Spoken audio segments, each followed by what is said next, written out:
Hey, this is Mike with Motorrad Audio, and this is just a quick video to show what comes with our Garmin Zumo XT2 mount for the R1300 RT. So we certainly sell this as a complete package with the Garmin. So if you're in North America, we're going to have pre-done all of this for you.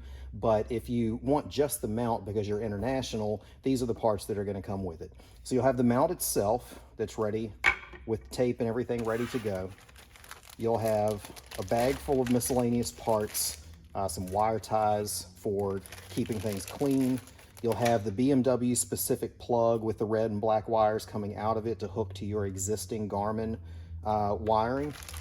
You'll have a couple pieces of heat shrink as well as a couple waterproof heat shrink butt connectors, depending on which way you want to connect these wires via solder or crimp. You'll have a wire tie mount that you'll see in the installation video after this. You'll have 5 black stainless screws for mounting the unit to it, and you'll have a black, I haven't gotten the supply in yet, but you'll have a black stainless nut and bolt should you decide to go the route of drilling a hole and actually permanently mounting this rather than just using tape. So when you're mounting the unit to here, you're going to take your existing Garmin mount, remove the metal washers that are sunk into the back of these holes so the screw will go through without grabbing on those washers, and then simply screw it right to the front here and connect up your red and black to your existing. If you are someone who wants to use the Garmin on more than one motorcycle, we do have this as a separate part that we can sell you. So if you want to have an extra where you can move it from bike to bike, just shoot us an email and we can get you a price on what it takes to get the plug and the mount from Garmin, and then we will pre-wire it for you where it's ready for installation. Also, as an option, we have the Moto Pumps locking mount for those that want to lock the unit on there. It simply goes right behind this and screws in, and then has that screw with the locking mechanism that they have to seal this off and keep it from being removable. There'll be a couple of those screwdrivers, as you would call it, as well as a QR code from them that takes you to installation instructions should you need those. And that's essentially it. Again, if you're in North America, we're happy to take care of you on the Garmin unit itself. We are an authorized retailer, but if you're international, this is going to be the way to go so you have the correct maps on your Garmin when you go to put it on the bike. If you have any questions, just let me know. I'm going to go ahead and splice in the installation video at the end of this, and just shoot us an email if you have any questions. Thanks. Hi, I'm Mike with Motorrad Audio, and this video is going to cover the installation of our Apple CarPlay Android Auto devices, as well as the Garmin Zumo XT2 navigation system on the R1300 RT. Super straightforward installation with very minimal tools needed, so let's go ahead and get started. So we're going to start with a quick unboxing of what comes with the packages. So with our CarPlay units, you're going to have some assorted wire ties and the mount that you'll see later in the installation. You'll have your alcohol pad that's in here, as well as the tools and the screws for mounting the unit to the actual mount. So the mount itself will be in the package, has 4 holes that you're going to use the Allen head screws that come in the packaging here to mount it to the unit itself. You'll have your power supply, which has the BMW plug already terminated and ready to go on it. And then you'll have some extra parts that come with the units should you choose to use it on a different bike in the future or something like that. So there'll be a bunch of extra parts left over that you won't use. You do have a sunshade for putting on top of the unit should you choose to. And then you'll have the main unit itself. So you'll basically take this, place it face down. There is a little cushioned fabric that comes with it. You'll mount that face down and put your actual mount onto the unit itself with those supplied Allen screws that are in here. It will be pre-taped and ready as far as that goes for the installation that's covered later in the video. Same thing for any of our other CarPlay units, the camera models, stuff like that. If you order the Garmin kit, that is going to be 2-sided. So this side of the box with the graphic of the Garmin is where the actual main unit itself is, and then all of the accessories are on the other side. In this particular case, we will have gone ahead and pre-mounted the Garmin mounting bracket to the bracket itself, because it does fit in the box pre-assembled. If we pre-assemble the CarPlay, it won't quite fit back into the box, which increases the shipping cost by having to put it in a larger box. So this will come pre-mounted. Again, already have the tape and everything on it. It'll have the end terminated and ready to go that you'll see in the installation later. There'll be a bunch of extra parts that come with the Garmin for, again, universal mounting should you ever use it on a different bike. And you'll have wire ties and your alcohol pad that's shown later in the installation. So that's basically it as far as the parts that come with the kits. We're going to move on to the bike as far as doing the disassembly, and then hang around at the end of the video. There will be some finished product pictures, and then at the end of the finished product pictures there will also be a video that was shot on a previous bike, K1600, showing the operation of the CarPlay unit. Everything will be the same for the R1300 that it is on the K1600 video that we're splicing in at the end. And naturally, if you have any questions when it's all said and done, just let us know, and let's get on to the bike. Okay, so first things first, you're going to want to go ahead and raise your windscreen so you have easier access to the areas that you're going to be working on. So turn the bike on, run the windscreen up. Once you're at the top, keep your hand on, or your finger on, the up portion of the windscreen, and then turn the power off to the bike. Now you can let go of that button, the windscreen will stay up, and you'll have easier access to this panel that we're going to be working with. So first thing we're going to do is go ahead and remove the windscreen. Just 4 simple screws on there to remove, and that will give us much simpler access to this panel. Okay, so you want to go ahead and remove these 4 Torx. It's a T25 size that you'll want to go ahead and bring them most of the way out, but leave them loosely in there so you can then grab this with your hand and take them the rest of the way out by hand.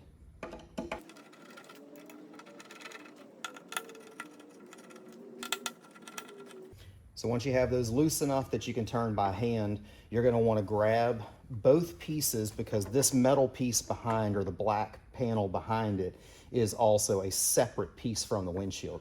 So you don't want to inadvertently drop those.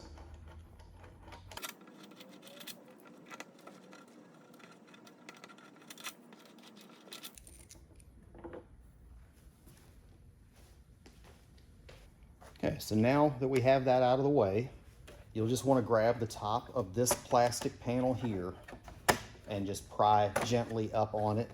That'll release the 2 clips that are here at the top, and then there are just some feet that stick in at the bottom.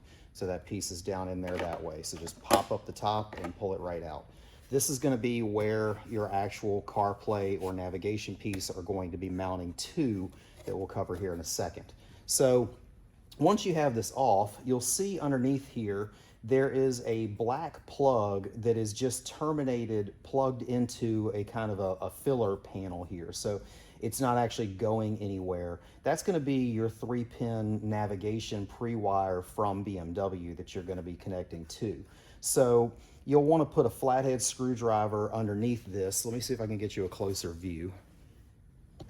Okay, so we're talking about this piece right here. It's just clipped onto a piece of plastic with a clip that has some metal teeth to it. You don't have to worry about it messing this up, because you're not going to be reusing this cap that's here. We'll have a new plug that's plugging into there. So you'll just want to get that off of that piece. Basically pry, push backwards.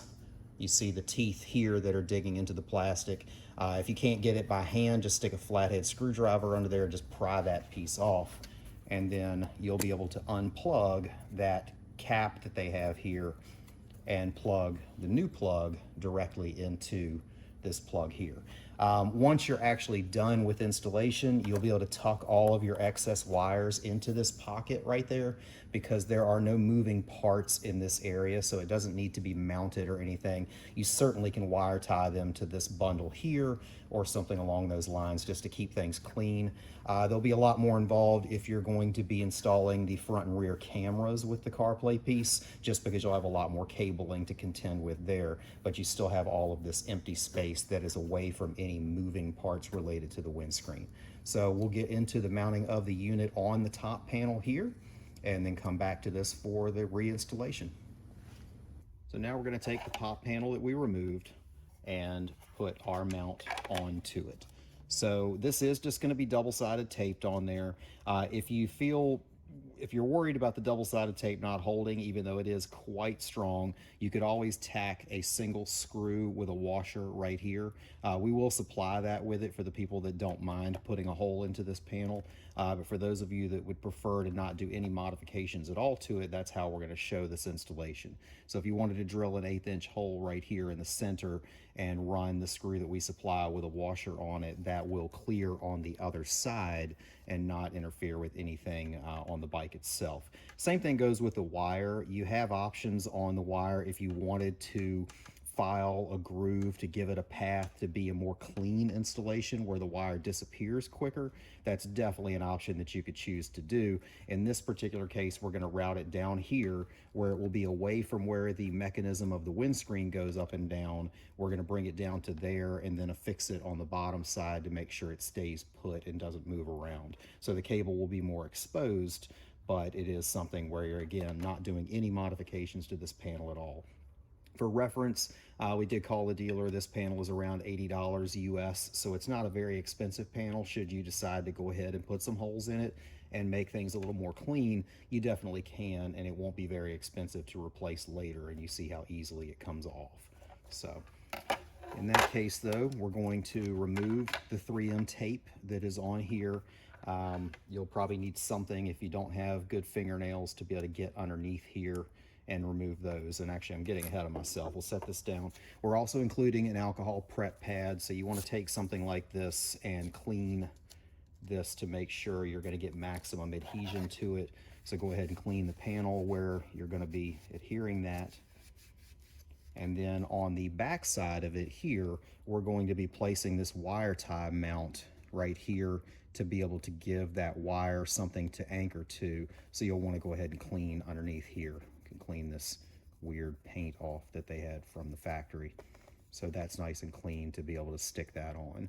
So let that all evaporate, and then you'll be ready to actually mount this to it. So while we let that air out, I'll go ahead and take the tape off.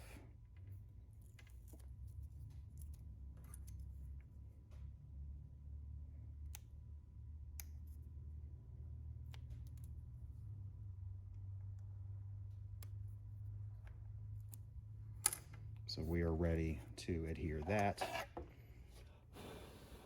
Make sure this has evaporated good and is ready to go. And then as best I can do this with a camera in the way, you will take this and place it down on there and give it a good squeeze to get adherence there. And you are now mounted to this. So when you go to put this on the bike, this portion here is going to rest on a place on the bike to kind of keep some of that forward tension from being too great and prying this piece off. So it will stay on there quite well. Again, we're going to want to bring our wire down and around this corner. So I'll go ahead and set this down and put our wire tie mount down there as well. Let's stick that on there. Pull this, not super tight, but take that and put the wire tie on there to hold that in place. Let me grab that real quick.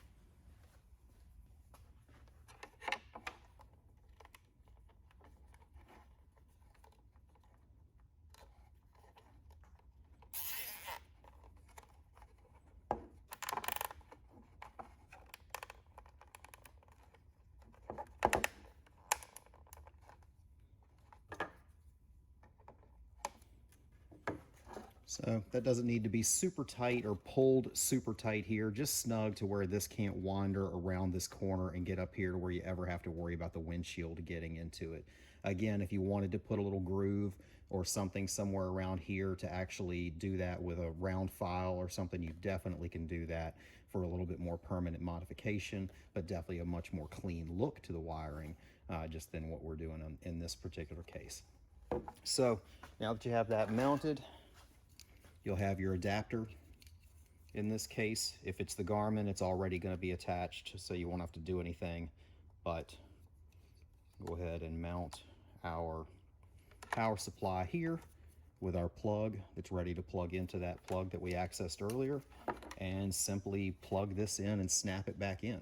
So we'll go back over to the bike for that. Side note for those of you that are doing the cameras, the best location on the bike for a front camera is actually on this panel. Right down here at the bottom, you would just take the standard camera mount and stick it right here. You can either screw it in or double stick it again to there. The only catch is that you probably will need to grind file out a groove in the bottom here for the wire, because this does fit very tightly against the actual panels on the bike. So you'll need to do something to kind of file this out for that wire to have a decent path. But the front camera is incredibly easy. We'll definitely get into the rear camera with a separate video as we continue with the development of the audio packages that we're working on, and do more disassembly of that into the end of the bike to give you more of a video of that. So back to the bike we go. Okay, so for this step, I threw a blanket or a piece of carpet up here if you've got a towel around or anything like that. Just want to go ahead and push your wires through to get access to them here, and you should be able to set this down right on the edge where it's kind of balanced on the TFT screen, that sort of thing, so it's not falling on you while you're trying to work with it. That'll at least give you the free hands to go ahead, plug this in.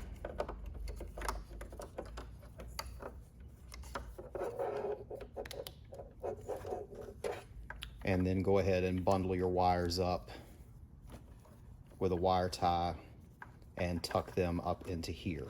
So I'm going to grab that wire tie real quick and do that.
And that's it. Once you have those wire tied in there, just bring this around. Get your carpet out of the way, because it's actually that type of a fit to where it won't clear the satellite radio without having that extra padding out of the way. So drop this on here, snap it in, and you're done. Installation is done of this part. All you're going to have to do is go ahead and put your windshield back on, of course, or your windscreen back on, and I'll show you some pictures of how that looks once it's done. And like I mentioned, if you're doing the camera, that's just going to go right here. It gives you a great view. Once the windscreen is up, it's completely clear of a view there.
Hi, I'm Mike with Motorrad Audio, and this is going to cover the operation of our Apple CarPlay Android Auto device. What we have here is a 2025 R1250RT, but this does also apply to the K1600 models that we offer and the R18B models that we offer as well. So we'll get into a quick overview of how the system works, how it powers up, how it powers down, and that sort of thing. So let's get started.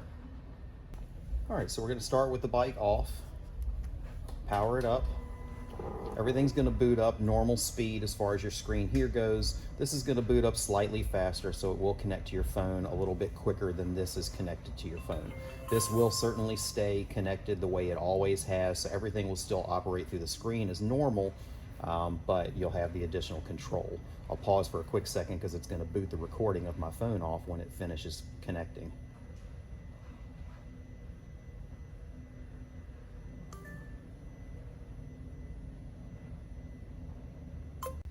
Okay, so the camera's back on.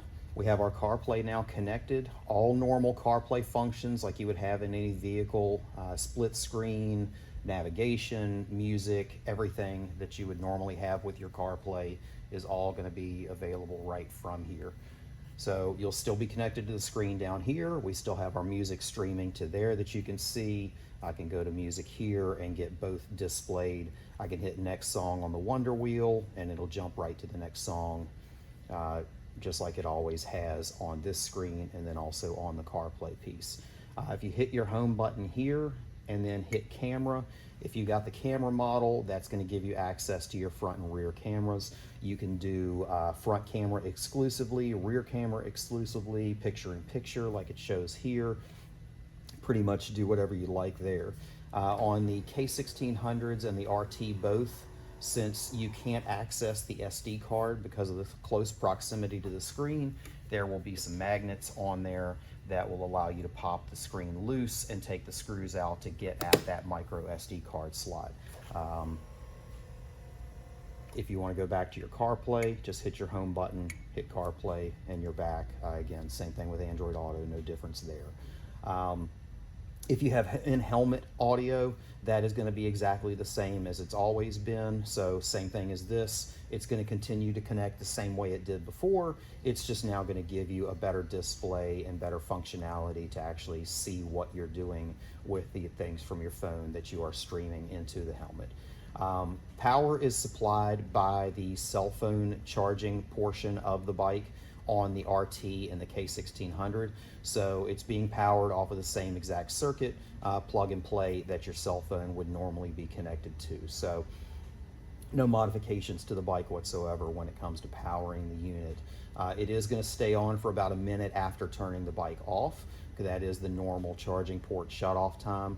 On the R18, there aren't any charging ports for the cell phone specifically, but there's an accessory port that operates exactly the same way, so it will be teed in through that harness and shut off a minute after the bike cuts off as well. I'm going to go ahead and power it down just so you get a feel for the timing of it turning off. But naturally, if you have any questions on how any of these systems work, the best bet is to go to motorradaudio.com, click the search by bike button. That's going to give you access to every accessory that we offer for your particular year, make, and model. We do have a lot of different things from audio packages, some lighting, some Bluetooth interfaces for the older bikes, naturally a bunch of CarPlay with and without DVR, and Android Auto as well. So that's going to be the best way to get the best information on yours. Most all of our products are going to have videos attached to the product, but we also do have a YouTube page at Motorrad Audio if you would like to subscribe there and get updates on new products as they come out and as new videos are launched related to installation, function, things like that. So again, reach out to us if you have any questions. There's a chat function on motorradaudio.com that we try to respond to as quickly as possible. We are on WhatsApp as well for any of the international customers that would like to message through there. And naturally during normal business hours from 9 to 6, Monday through Friday, Eastern Standard Time, we are available via normal phone call with no interruptions or waiting. So appreciate the time. And again, if you have any questions, let us know. Thanks.